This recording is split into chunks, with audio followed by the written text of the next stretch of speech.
ధనుర్మాస వ్రతంలో భాగంగా 7వ రోజు 7వ పాసురం.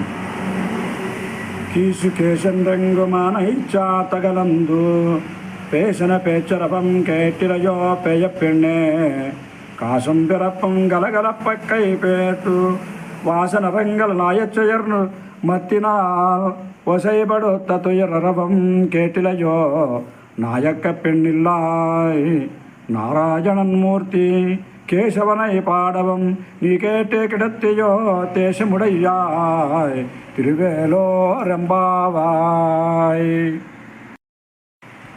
ఈనాటి పాసురంలో భరద్వాజ పక్షులు పగలు విడిపోదు కదా అని తెల్లవారుజామునే కలుసుకొని అన్ని వైపులా ఏవేవో మాట్లాడుకుంటూ ఉన్నాయి. ఆ మాటలలోని ధ్వనినైనా నీవు కూడా వినలేదా?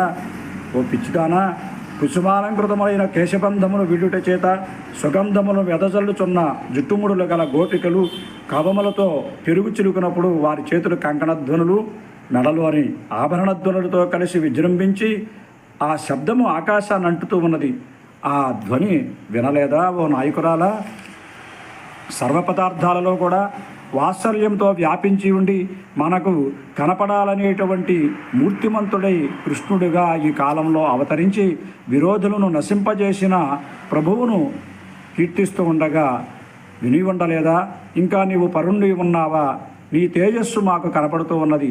దానిని అడ్డగింపక మమ్మల్ని దర్శించి అనుభవించినట్లుగా తలుపు తెరువమ్మా అని చెప్పి నాటి గోపికను ఆండాళ్ళ తల్లి నిద్ర నుండి మేలుకొల్పుతూ ఉంది.